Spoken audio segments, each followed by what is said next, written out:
Everybody, welcome to our board meeting today. So it's called to order. First thing we'll do is do the pledge of allegiance. Mrs. Allen, would you lead us, please?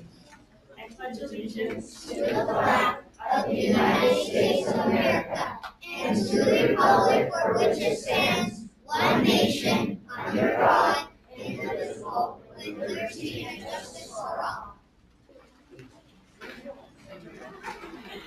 Great, welcome everybody. We'll get this rolling here. Mrs. Lefebvre. Here. Mrs. Amarilla. Here. Mr. McGibbon. Here. Mrs. Allen. Here. Mr. Oscar. I am here. And with that, we need to approve the current agenda, please. I'll move to approve the current agenda. A second. Mrs. Lefebvre. Yes. Mrs. Amarilla. Yes. Mr. McGibbon. Yes. Mrs. Allen. Yes. Mr. Oscar. Yes. And the next thing on the agenda is to approve the minutes from our last meeting on August 15th. I'll make a motion to approve the minutes from August 15th. I'll second.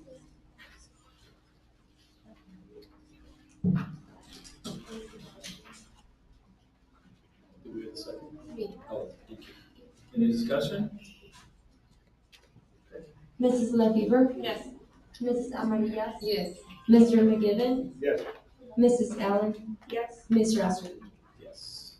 Do we have any call to public? No. Surprised.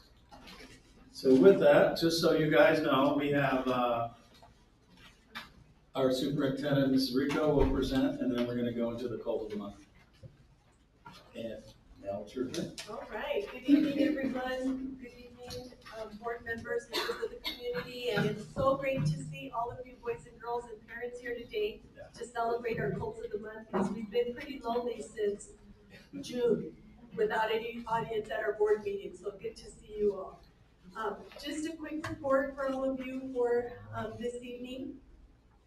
Again, our mission statement and vision statement, since the beginning of the school year, we've been discussing our mission and our vision in terms of this is why we get up in the morning and come to work, and this is what we work towards every day to challenge all of our students for academic excellence, to build good character, and to have to acquire great life skills for the future, building for the future, learning, cooperating, and caring for all. And again, our theme for the year is World of Imagination, because we are ready to do great things this year to continue all the work that boys and girls have been doing and our staff. So A+ application was submitted, so a shout out to Mrs. Cuevas. Where are you, Mrs. Cuevas? Where'd she stepped out? So one of our goals has been to submit an A+ application, but you have to have the principal in place for 3 years. So we were waiting, Mrs. Cuevas came in. There she is, shout out. So as you know, Mrs. Cuevas came in the year that COVID hit, so it wasn't even a real school year. It was very difficult. We have been a B letter grade. We were a C, then a B, and last year we were an A. So you have to be an A or a B school in order to apply. So we met all the criteria for application, and it was a true team effort because all of the teachers submitted information on the plan. Our parent advisory, we worked on some of the questions started last year with our parent and student advisory. And our admin team really pulled together to help Mrs. Cuevas this year get the final submission done. So we did get an email that the application pre-screening is taking place. And we should hear by the end of September whether we get a visit. And if we get a visit, which we're pretty sure we will, it will be either December or January or February at the latest that we would get our A+ visit. So again, there's Mrs. Cuevas, and she finally submitted and got the receipt. Thank you for your application. So that was a neat picture. Thank you, Mrs. Suarez and Mr. Ferguson, for your work and your time and for sitting there with us as we inputted the information. It was a 45-page document in the end, 45+ pages. And like I mentioned before, our letter grade, if you look on ADE Connect, our letter grade still says a B. So, I had to reach out to the State Department again, so I received a letter stating that on December 9th, when we appealed the B letter grade, that it was changed to the grade of an A. So we have that official letter for the A plus, application as well. Mr. Osterly and I attended the law conference last Thursday and Friday, and he also attended on Saturday as our delegate assembly for that meeting. Hot topics were on social media and First Amendment, and a lot of discussion on AI and Chat GPT. And social media, I'm glad that parents and students are here, because one thing that they really emphasize is everything you put on social media, your Facebook, your Instagram, your text messages, everything it is public one way or another. And so attorneys and schools are dealing with a lot of situations where inappropriate use of technology, with students doing and saying things about teachers and administrators and student to student. So we attended a lot of those sessions, and on Chat GPT, on artificial intelligence. How many students know about that here in the audience? How about parents? Okay, so we're really talking about how Chat GPT is helping people in the business world, right? And how it's in our schools, and how we have to be aware and be prepared for what is coming. So we were in a session on Chat GPT, and Mr. Osterly put in. Yeah, so I just put in Steve and Roxana attending school board conference. That was it. And this is, and I won't read the whole thing. Was it write a poem? It was write a poem. Okay. Right, write a poem about Steve and Roxana attending school board conference. That was it. And it wrote back and said, in a bustling hall, neath fluorescent lights gleam, Steve and Roxana, a dynamic team. At the school board conference, they both took the stage. With wisdom and passion, they set their hearts ablaze. Steve with his charts and his facts so profound, in educator's landscape, he'd always be found. His words, like a compass, guiding the way for a brighter tomorrow where all hearts could sway. Roxana, a visionary, a beacon of grace, her eloquence and charm lit up this place. With stories of students who triumphed and grown, she painted a future where dreams could be sung. Hand in hand, they presented their case for equitable schools, fair learning space. Their voices harmonized like sweet, gentle tune in a crowded conference room. Neath the sun and the moon, the audience listened, hearts open wide, to Steve and Roxana side by side, and it goes on and on. Isn't that amazing? It was amazing, and so we thought, when you think about the vocabulary and the stance and the way it's written, that it can really be helpful in a lot of ways. But stay tuned, because that will be coming, a lot of more information will be coming in terms of how schools will be having to deal with this increase of technology and artificial intelligence that's coming our way. Guest speakers, Dr. Pedro Noguera on Common Ground and Michelle Borba on Thrivers, and really talking about building relationships with kids, getting to know your kids, not giving up on students, and really emphasizing the need to know who the students are and what they need. So I think here at Continental, we do a really good job at making sure that our students' needs are met. We met yesterday with all of our new students, brand new to Continental, checking in with them to see how they're doing. Are they making friends? How's work? Is school easy, hard? How are your teachers? So we really want to make sure that they know that we're here for them as well. Mrs. Cuevas, Mr. Latham, and Mrs. Sego attended the Practitioners of the English Language Learners Conference. So there's a lot of new things always coming up in terms of ELL learners and the Azella testing and funding that we have out of Title III, and systems for developing language development support for our students. So thank you. We appreciate them attending as well. Preschool, so we see here preschool has their own mission statement here, and we have Dr. Felicia here with us, who is our new director of preschool. Our mission statement is the Continental School District Preschool is a community of learners who engage in meaningful participation in cognitive, personal, social, adaptive communication, and motor skills development.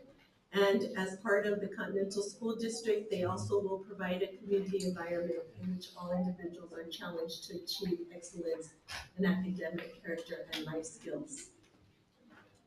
Current preschool and aftercare enrollment, we do have dual language in our preschool, so we have 18 students ages 3 to 5 years in the dual language preschool program. 20 students are in the inclusion preschool. We have 24 students kindergarten through 4th grade in aftercare, and we have 4 students on a wait list who will be turning 3 by November. They're also participating in SMART Support, which is Arizona's Infant and Early Childhood Mental Health Consultation Team. So SMART Support is an innovative program that works with partners, infant and early childhood on mental health consultations. So we are happy that we're going to be taking advantage of that as well. Again, this is how some areas and how SMART Support can help. So it really is facilitating social and emotional strategies to increase engagement in learning, building teacher confidence, and teach stress reduction. And you can see there are other items that are listed that will be supporting our staff in preschool this year. SFB update. So the collapsed drain in the middle school has been repaired, and I'm sad to say that we had 2 or 3 leaks. One major leak. One of the sinks that we tested, it immediately backed up within like 3 minutes. So we're guessing we have another problem other than the collapse pipe. So they will be checking that. And architects came out on Friday to relook at the roofs and collect the plans that we had on file. So hopefully we'll get the roof situation fixed sooner than later, because we did have a leak in the middle school today due to the rain that we had. So can I add? Yes. So when we met with the architects on last Friday, we talked about relocating the drains within that side of the middle school. It's the high roof on top of the gym. It's the west side. It's the west. It's the northwest corner of that gym, and it's where that was the first addition that was put onto the gym. So it looks like they kept the original drains, put it to the building, and then underneath. During today's rain, we've seen the leakage that we had in that same area, but there's also mud on the floors. So it's leaking from the floor up, and it's not leaking from the roof down. So, Yes. in middle school, yes. So, when we talked with the architects on Friday, one of the things we had discussed was actually relocating the roof drains and completely redoing them on the upper gym roof. The plan right now, it looks like to bring the drains down the wall and then across to the lower roof where the addition came on, and having the drains go through the roof between the ceiling tiles and the actual roof in that crawl space, and just having the drain come out there and then daylight out the wall on the bottom, so that we're not going underneath the slab. So that was the update that I got on Friday. I sent him pictures today, right after we were over there, and they're gonna be actually moving our project up on their list, just so that we can go ahead and get this taken care of. That's all I got for that one. Thank you. Okay, also our weatherization project is, you can see there all the dates and the timing, and hopefully we'll have a general contractor out by December 22nd so that we can move forward on this project as well. As a new SFB project, we have submitted for new exterior and interior cameras in our school. We've also submitted in the same package for vape detections, so that we can have them, in our bathrooms and hallways as well. So lastly, our cold shining in the community. Our ballet performance this weekend was on Elegance, and we have 4 of our Continental students who are beautiful superstars: Olivia Frazier, Sophie Van Horbig, Madeline Anderson, and Eden Forehand, who participated in the ballet. So we're so proud of our students, and as we discussed that we want them to be well-rounded, and they participate in so many other entities of sports and clubs outside of school, that we want to continue to spotlight our students and what they do in the community as well. Okay, so thank you very much. That concludes my report. All right. And now, the moment you all been waiting for, cult of the month. If we could have our quotes of the month line up, we'll help you line up from our primary grades all the way up through middle school.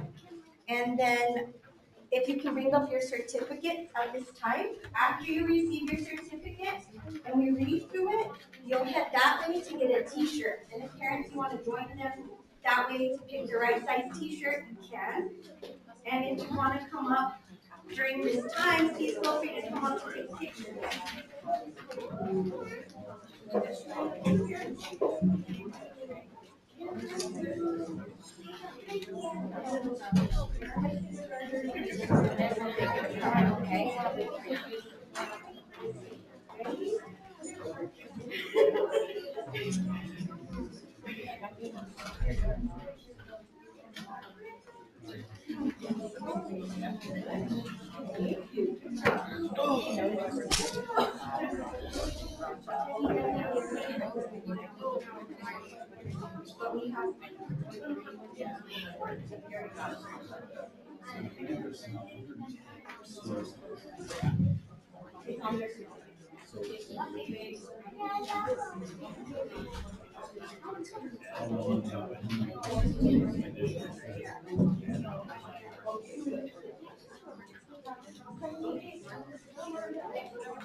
Please feel free to come up and take pictures. Oh, yeah. All right, if you can say your name. Anna, okay. Let's see. Right there. Okay. So, Anna is always polite, on task, smiling, ready to learn, helping others, a good friend, and follows all rules and routines. She's an excellent example of kind, safe, and responsible. Congratulations, Anna.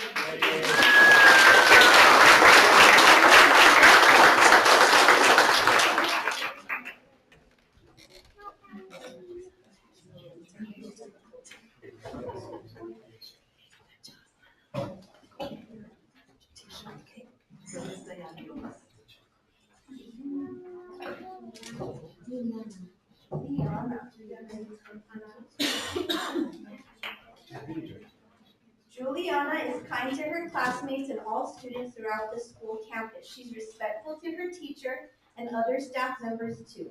Juliana uses her school supplies, materials, and equipment appropriately. She's responsible because she comes to class ready to learn, completes her work on time, and chooses to have a good attitude. Thank you for being a positive part of our class, Juliana. Keep up the good work. Congratulations for Mrs. Rodriguez.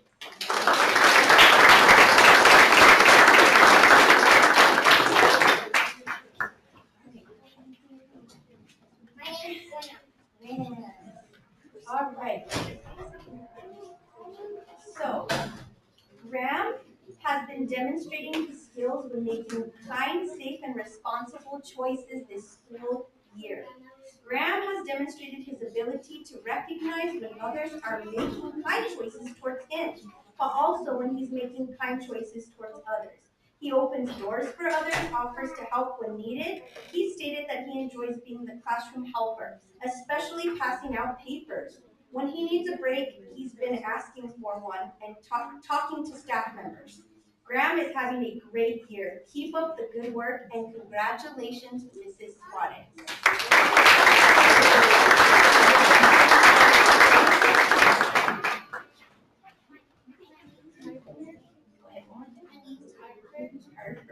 Make sure, kids, that you look at your families too, so they can get good pictures. Harper has been an excellent student in her class, along with how she treats her classmates. She quickly learned our class routines and sets a great example for the rest of the class. Harper's always willing to help her teacher and her classmates.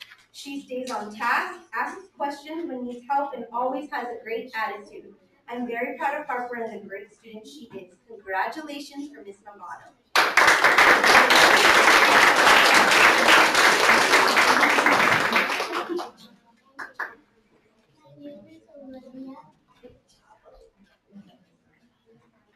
When Olivia saw a new classmate sitting alone, she came to ask if she could move to join her, so she wasn't having to sit alone.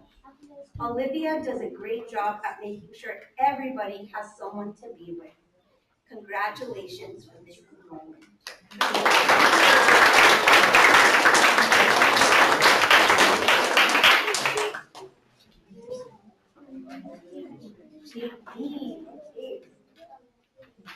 Jaylene is so amazing. She's such a hardworking student, gets all of her work done. She's always helpful and willing to go above and beyond. Thank you, Jaylene, for being amazing. Congratulations, Miss Mills.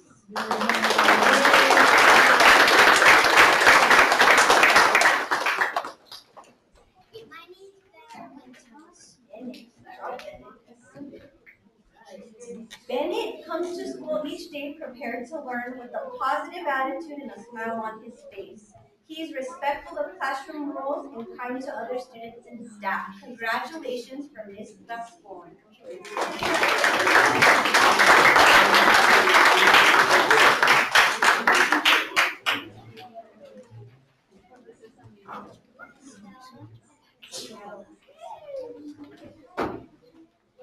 Estella is always kind and respectful towards other students and teachers. She's quick to remind others to quiet down during instruction and always stays focused herself. Estella frequently offers to hold the door open for others as we walk in and out of the building. She helps maintain safety within the classroom by pushing in chairs for others. Congratulations, Mrs. Lee.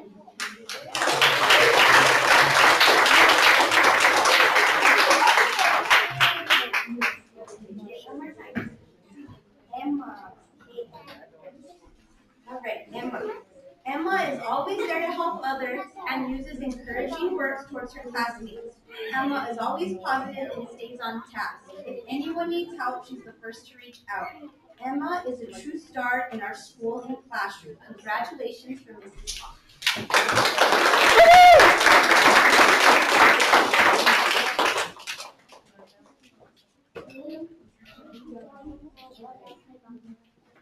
It is an honor and pleasure to nominate Liam for my quote of the month. He now has most of the kids in my class responding to my directions with yes, ma'am. He truly sees the good in everyone and is a positive role model for all. Liam is driven, hardworking, takes initiative, and demonstrates our school rules of kind, safe, and responsible each and every day. Liam knows my every move and my expectations, and sometimes I think he's ready to run my classroom. I'm so proud of this young man and continue to be amazed by the strong work ethics he exudes. Well done, Liam, Mrs. Flowers.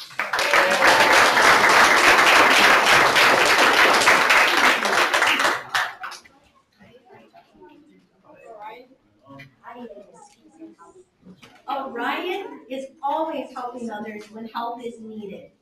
Encourages classmates to follow instructions and reminds them of classroom expectations. Orion has shown day after day what it takes to be a Colt. Congratulations, Mrs. Millish.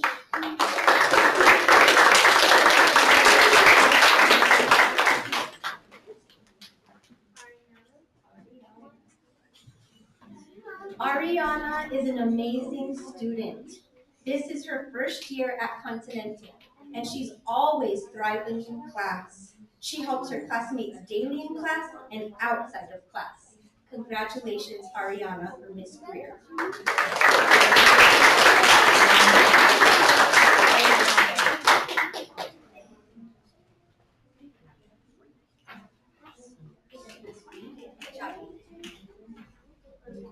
Aiden is a friendly student. He's helpful to his classmates and always offers to hold the door open. Aiden is thoughtful and dependable. I'm glad I get to have him in my class. For Mrs. Adams.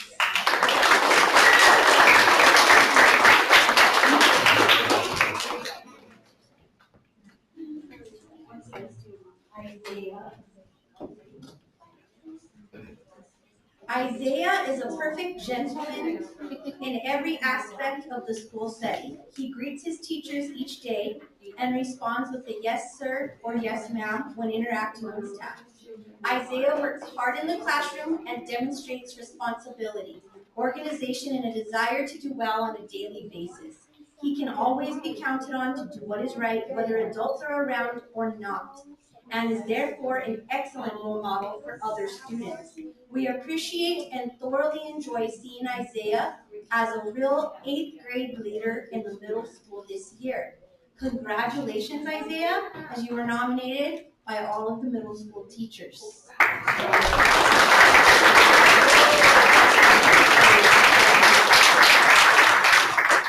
Did we miss anybody?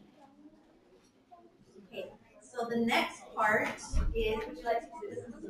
Oh, if we can have all of our quotes of the month come up to here.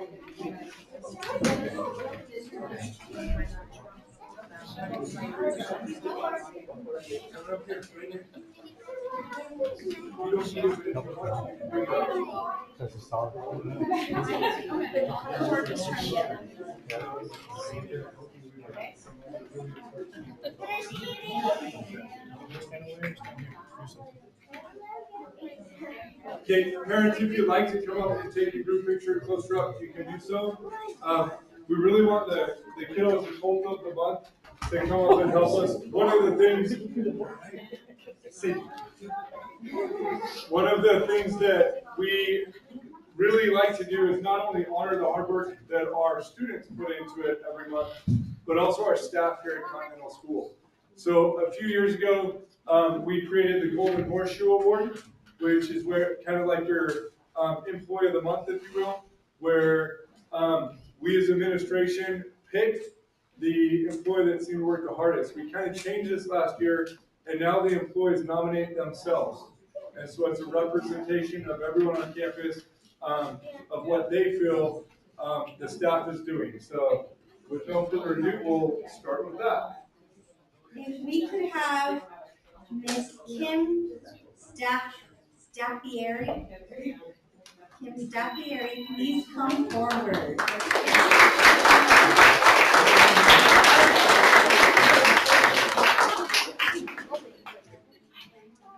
So as Mr. Lathan mentioned, these awards are nominated monthly by their colleagues. And a few wrote, Kim is always on time, ready to work, and is very friendly, always happy, and very positive. Kim is always cheerful and ready to work and do right by our students. She's a super asset to our school team. And Kim is one of our special education programmatic assistants. She does a wonderful, amazing job. And we're very proud to have you on board as a Continental Colt and part of our Colt family because you do care so much about our students and our staff. And we're very proud to have you a part of our team.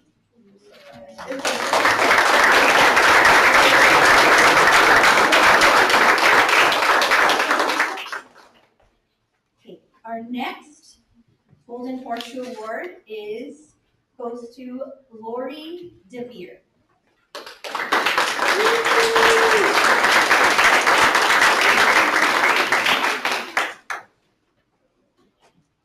Mrs. DeVere is our new this year middle school counselor.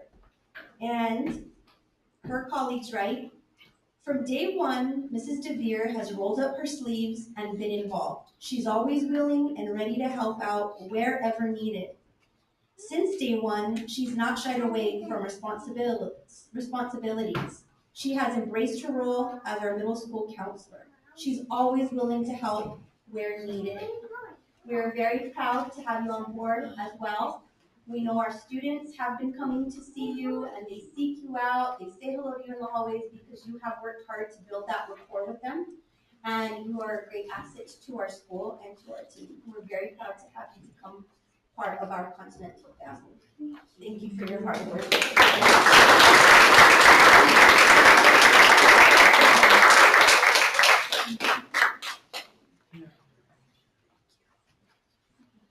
Our next Golden Horseshoe Award goes to Mr. Ben Petersdorf. If we could have Mrs. Petersdorf come forward.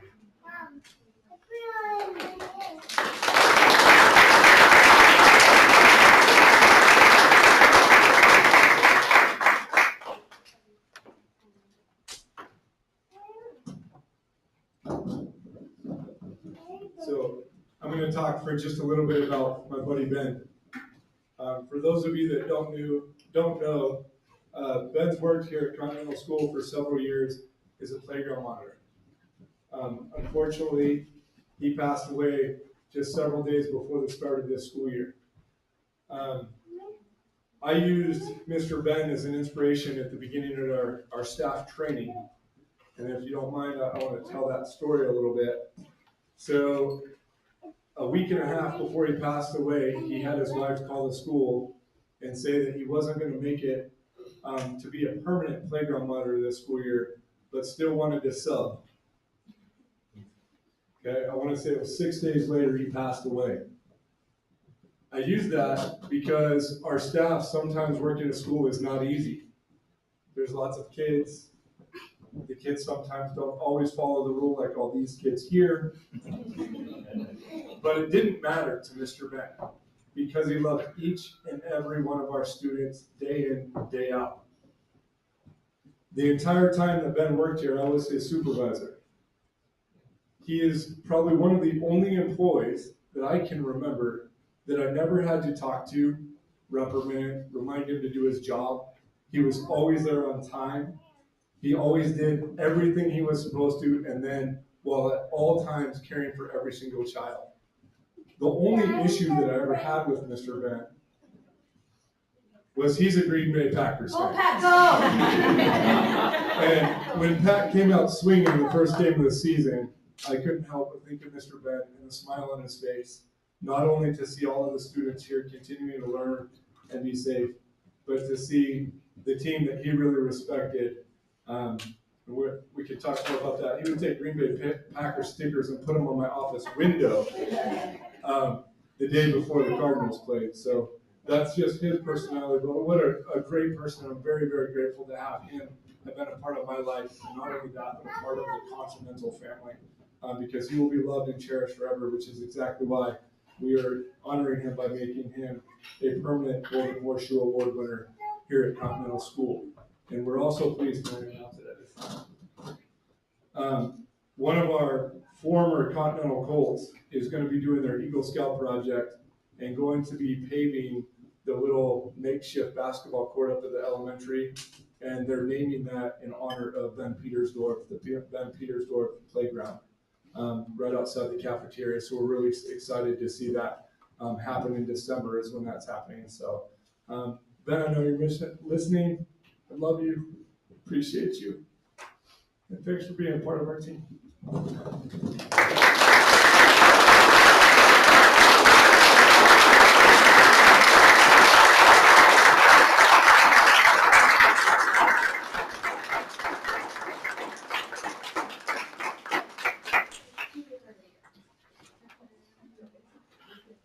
And Mr. Ben showed up to visit us. We were in a meeting towards the end of the school year. He wasn't feeling so well. And we heard that we had a special visitor on campus that needed to see us. So we went out and he was sitting on the bench waiting for Mr. Lathan and I. And he said he just needed to drive down here to see the kids. And to also plug the ladies in the cafeteria. But was and always will be a big part of our team. So thank you all for being amazing. Thank you for doing such a great, wonderful job with your students. We love you all very much and are so proud and happy that you're a part of this whole family.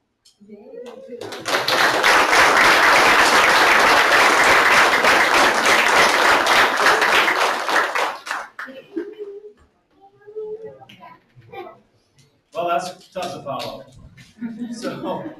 So we have one agenda item, and then after that, if you guys don't know, there's a little incident that the state government has passed on to us in our property tax bills. And we're gonna address that. If you're interested, please stay for another 5 minutes or so. If not, take a piece of pizza and have a safe trip home. So with that, we'll adjourn for about a minute or so, and then we'll pick back up.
You all for staying. So with that, we go on to the consent agenda.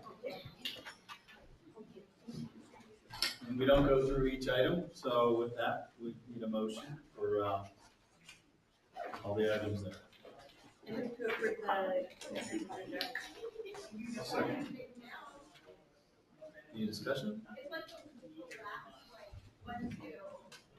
Mrs. LaFever? Yes. Ms. Amarilla? Yes. Mr. McGivern? Yes. Mrs. Allen? Yes. Mr. Oster? Yes. And we have a little unfinished business for the second reading of the amended policy advisory, IGA, IGD, I-33. How exciting is this? Ms. Rico, would you like to help us? Well, it really was, they had added the words, in terms of the open meeting law and governing boards having to approve curriculum, which we do anyway. So the way they changed the policy was to deduct that information on board approval required because superintendent, it was redundant in how it was stated. So they're just asking us to approve the amended policy to redact the duplication of violation of open meeting law and governing board approval. Okay. Now, since it's a second reading, this is an action item, so we would like a motion, please.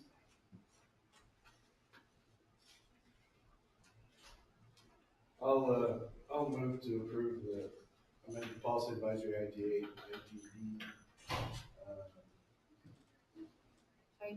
IJJ. I'll second. Any discussion? Mrs. LaFever? Yes. Mrs. Amarilla, Yes. Mr. McGivern, Yes. Mrs. Allen, Yes. Mr. Osterday. And I'm a yes. So that takes us to the new business. Talk about our new increase in property taxes. And thank you, Mr. Ackerley, for visiting us, the deputy treasurer with our county chief, Pima County Chief Deputy Treasurer. Yes. Has been kind enough to share some insight on that. I don't know how you want to. Yes, I would like to go to the podium, that would be great.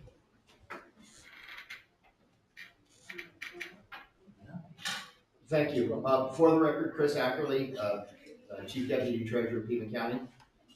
So I hate to be the bearer of bad news, but the property taxes in the Continental Elementary School District are going up. And I'm here happy to answer any questions about the process that occurred and what it actually means, where we go from here. But there's three important things to keep in mind. The first being that this is a result of legislative action. It's not something that this district or this board did, nor is it something that the County Board of Supervisors decided on their own. It is a result of a state law gone awry. Second thing is important to know is the Continental School District does not get the extra money. Our office is going to collect it, but it's not coming to you guys. And then the third thing to know is that because of its unique nature, the Continental School District is the district in the state that is most heavily impacted by this change in statute. There are half a dozen, 24 districts across the state that this law affects specifically, but in magnitude, you guys are by far the biggest across the state. So what happened?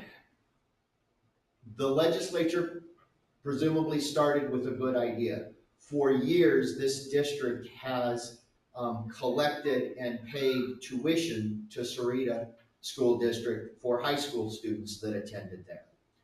The idea that the state legislature had was, well, let's not do this, pay another school district tuition. Let's just charge the elementary only districts the average cost of a high school student, and whatever district they end up going to, that district will just count that student in their numbers. So they'll just consider it one of their students for their numbers and all of their funding formulas. Perhaps a good idea in concept, but what the legislature failed to do was the math or integrate it with all of the other complex school funding formulas. So you guys got triple whammy. So if you take a look at that second page of the information, and I'll use round numbers as I'm speaking. So that second page shows a comparison of the levy, the primary property tax. This doesn't consider the secondary property tax, but the primary tax from 2022 and 2023. In 2022, your district came up with a budget and then added to it the tuition you expected to pay to Sarita, and that came to $7.3 million. There's a law in Arizona that school districts have to pay a minimum amount of tax, and that $7.3 million didn't quite rise to that level. So the state added another $250,000 to your guys' tax bill that they took and then put that money into the general equalization fund to come up to the minimum qualifying tax rate. Then the state every year decides they're going to pick up part of the tab, and so the less state aid for education, that's what we call basic state aid. They say we're essentially going to pay $2 million of your property taxes, and that is generated off of a student count in a formula in statute. And so they picked up $2 million of it, which left the taxpayers in the Continental School District to pick up $5.4 million. And so that's what got billed last year for the Continental School District. This year, you guys figured out your budget, and it came to $5.1 million. And that's what you guys adopted as a budget, and then consequently the levy when you guys adopted your portion of the levy. And then the state said, well, we're gonna multiply the number of high school students you had last year attending in other districts, and multiply that by the average, which is about $8,000. So you owe another $2 million, which would have brought us right up to about $7.5 million. However, this is where the catch comes in. They didn't integrate this with all the other formulas. So that $2 million now doesn't count towards your minimum tax. And so the state said, well, no, you still have to pay $7.5 million. So they're going to collect another $2 million from Continental taxpayers and put that into the basic state aid fund. In addition to that, because you no longer count those students as your students, those students are now counted in other districts, you get less basic state aid money. So rather than the state picking up $2 million of your property taxes, they're only gonna pick up $1.5 million of your property taxes, which then brings your total tax bill for the Continental School District, primary taxes, to $7.8 million. That's a $2.4 million increase, and it represents 44% of what you guys levied last year. So triple whammy. Now, what does that mean as far as the average taxpayer in the Continental School District? And for that, we do have the summary numbers on the page, but if you turn to the last 2 pages of that packet that you had, you will see a sample tax statement that just got billed, just got sent out in the mail last Thursday of last week. So they will start hitting mailboxes this week, right? So you will notice the average assessed value, that's not the value of the home, but that's the limited assessed value for primary property taxes in Green Valley is $200,000. So I looked through our records and pulled up the nearest one to 200,000 that I could find. And this is the actual property tax statement for this property. And if you'll notice, down the second one down, the Continental primary, you will notice that this taxpayer has an increase of $126.74 to their Continental property tax. Their total increase in their taxes is $225. So the entire, when we say 17% tax increase, the entire 17% isn't solely due to this new levy, but the vast majority of it is, and the biggest number that's going to stick out on that tax statement is the increase to the Continental primary taxes. But again, that's not the total story, because that was the increase on the primary property taxes. But if you will notice, if you turn to the second page of that, is the state aid to education. And you will notice for this property, the portion that the state picked up dropped by $44. So now the state is covering less of the Continental District school budget than they have in years past. So the fix, if there is a fix, and there is no guarantee there is a fix, because the fix has to be by legislative action.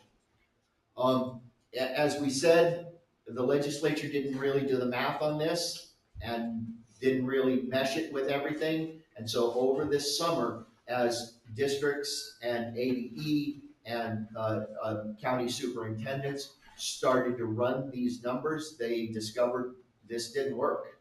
And there was massive confusion across the state amongst treasurer's office, tax assembly offices at the county levels, the superintendents, the clerk of the boards, and the school superintendents about how all of this was going to play out and how this was going to work. So much so that the legislative leadership sent a letter to the Property Tax Oversight Commission, which is a division of commission within the Arizona Department of Revenue, said, oh, hey, we didn't really get this right. We didn't mean it. That's not what we intended. Please, could you never mind? Well, it's in state law, you can't just never mind state law. And so they asked the Property Oversight Tax Commission, to make a ruling on it. Their ruling was, that districts would either be charged the levy as is presented in law, or the minimum QTR for, a high school district. Problem is you guys don't have a high school district, you never paid the minimum QTR portion for high school students. So, that was the extra money on that. So it will take legislative action to fix, right? However, if they fix it in January, first thing they do, property tax statements have already been billed. I mean, they've already gone out, we've already started collecting the money. You would be surprised how many people pay the first day they get the property tax statement, but the property taxes have already been collected. So whatever fix comes to mind, it will not affect this year's taxes. It will have to be accounted for if, and again, it's a big if the legislature gets it right the second go round, fixed in future years. And with that, I'd be happy to answer any questions that the members of the board might have. So in a nutshell, Continental School District is increasing what we pay to the state basic fund or whatever, and we are also reducing what we get from that fund. That is correct. So we're paying in $2 million more and we're getting $500,000 less. That is correct. Is there anything we can do? Contact your legislator. Since most of our students in our district that would be going to high school, they go to the Sahuarita School District, that would effectively increase what they get because now they have more students. Well, yes, in effect. So the Sahuarita School District is now just going to count that student as an open enrollment and student. And so they've added those students into their formulas for establishing their budget because they're just going to count them as an open enrollment student now. Yeah. Which is really a wash, because we used to get that money, Yes. just cut them a check. Yes. So for them, it's, yeah, it is a wash. So we have the high school tuition as part of our annual budget, and now we don't, but we will continue paying tuition for the rest of this school No, we year. don't pay them any tuition. This year it changed. Oh, that's right, this year it changed. So in terms of contacting the legislature, do we do it now or do we wait until January? Or how are you collecting information, or how will we be made aware of progress or not? Well, there is, the Property Tax Oversight Commission is gonna do their review, and then the legislative session starts, in January, but I would suggest contacting them now, because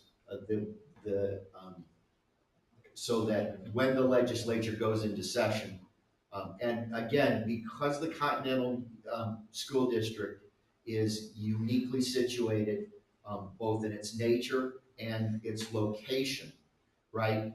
The Property Tax Oversight Commission did make a ruling prior to this that they presumably had authority to do when people were bumping up against the maximum tax limit, right?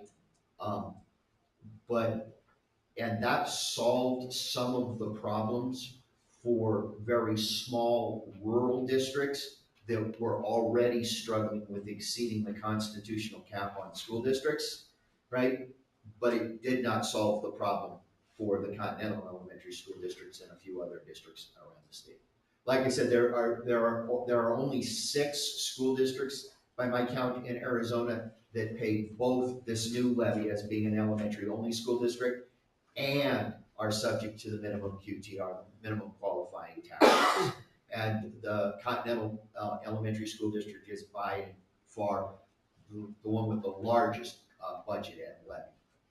So originally, Justin Williams said that we could tell our families to contact either your office or his office. And we are happy to answer questions, but we do not, neither of us have the power, neither his office nor our office have the power to do anything about it. The fix is going to have to come from the state legislature because they're the ones that wrote it into the state law. So when they call us, Mr. Schubert, you will have to just let them know that we need to contact the state legislature. So where's the 2 million that we're paying in going? I mean, we're, That is a very good question. if we don't get it. We we're don't just- know yet. Because the statute that they wrote referenced, first of all, putting it into state equalization money. But then they changed it to say you're gonna put it into county equalization pot, which was basically fed into the state equalization fund. But they passed this bill in the 2022 session, right? Before they passed the budget. And then when they passed the budget in 2022, and when they passed the budget in 2023, they zeroed the levy for county equalization. And in fact, the state told the school districts this year to remove county equalization from their chart of accounts. Now, this law directs it to go into the county equalization pot, but the superintendent's office is not currently operating a county equalization pot because there is no levy for either last year or this year. Don't we currently pay about 400,000 a year into, is it the state equalization? 222,000 last year into Okay. the state equalization, yes. So it seems to me to be logical to take that money and sit on it as a means of potential reimbursement for next year. We are going to hold on to the money until the county superintendent's office directs us with what to do with it, yes. So it is segregated at Could the moment. potentially be used for that reason to, If the legislature so deems, yes. so the legislature so deems, but if that's changed, but the money's still in your hands, right? The money will, until there is a county equalization pot for us to put it in, Okay, yes, so at this point, it's sitting still. yes. What is your office going to be doing to push the legislature in the right direction? I'm not gonna answer that question from this position, given the fact that I'm a current candidate for the position of treasurer. I will leave those political comments to another day and another time.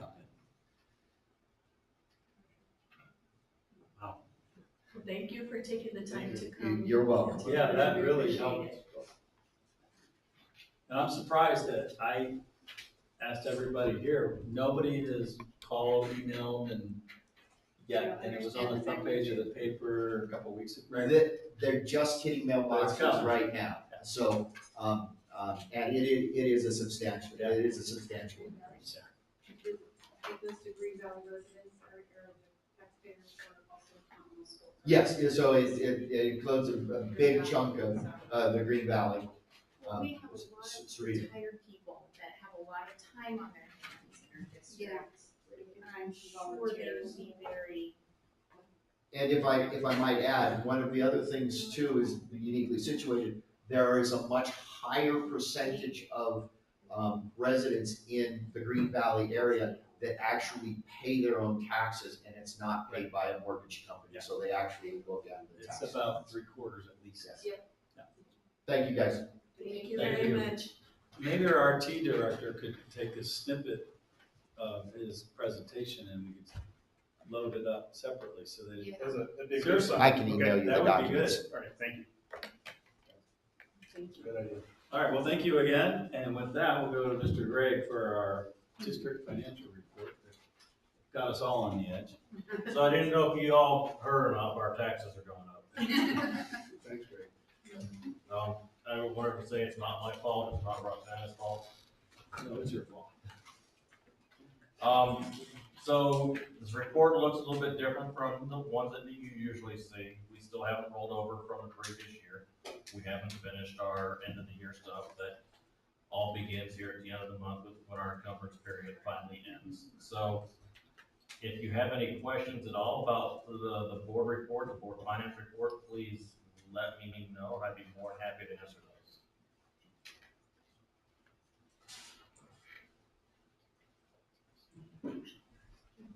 Oh, I'm sorry. I move to approve the district financial report. Now, is there any discussion?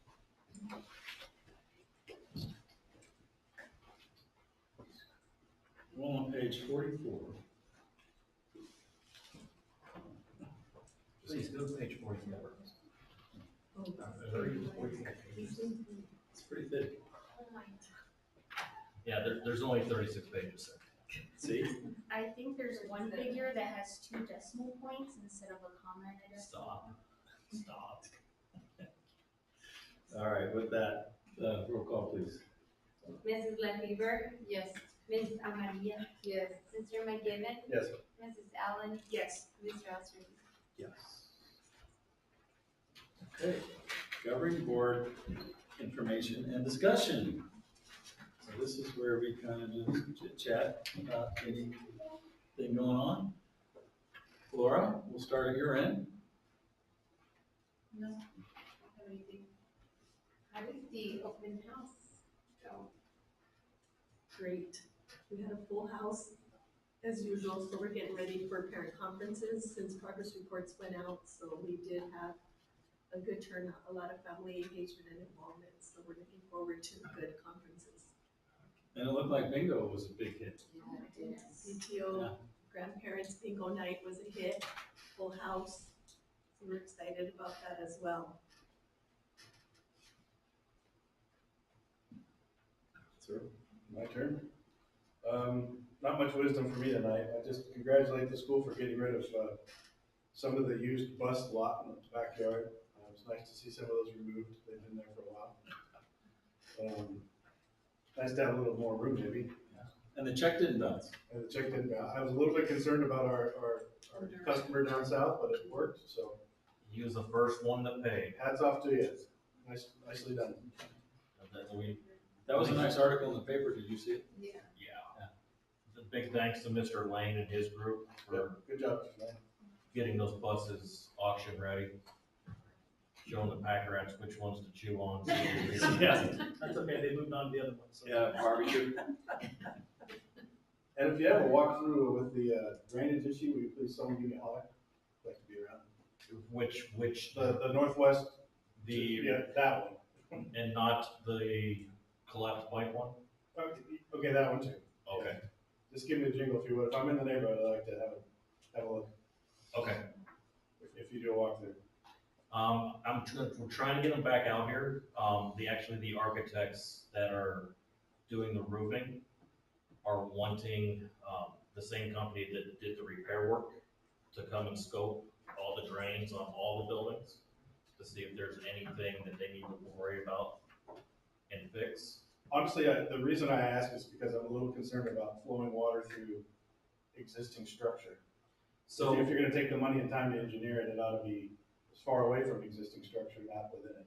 well, it's That's all. already in it. No, I understand that, but if they're gonna engineer it otherwise, so to get it, Yeah. to get the water the water should not be re-entering a structure at any time ever, as far as I'm concerned.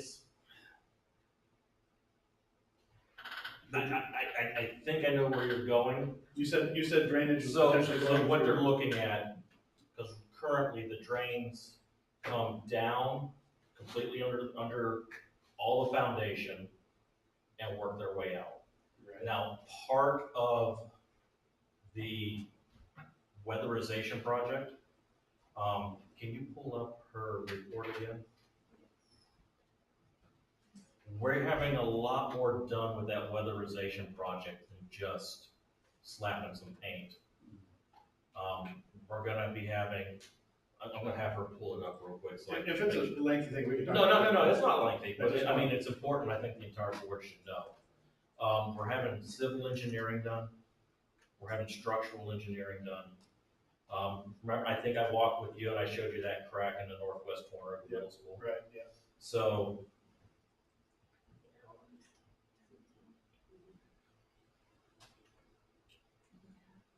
Next one.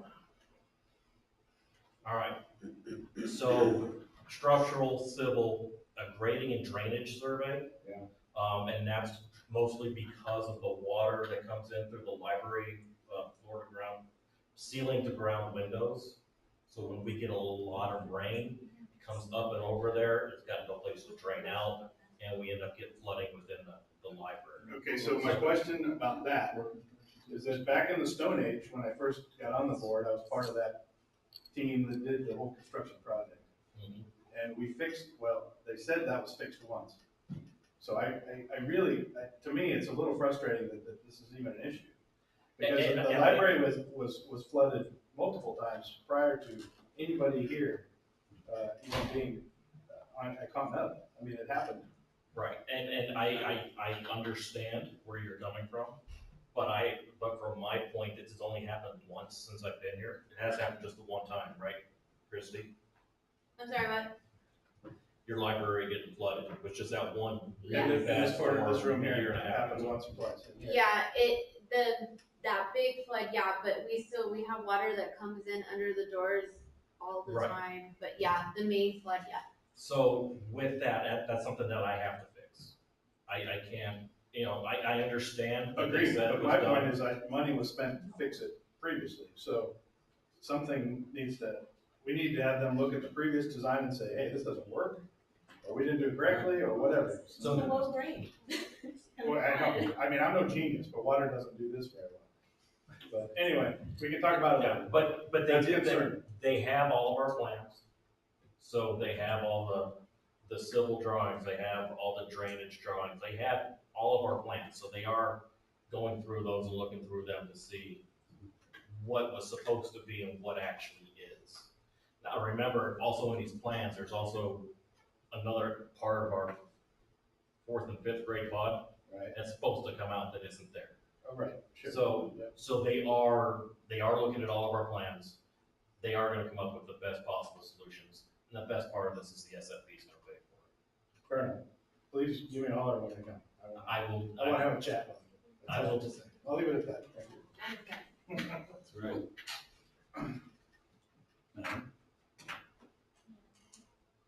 So the ASBA thing, last week was, there was the law conference. Their regular, just so you guys know, the first or second week of December is their annual conference.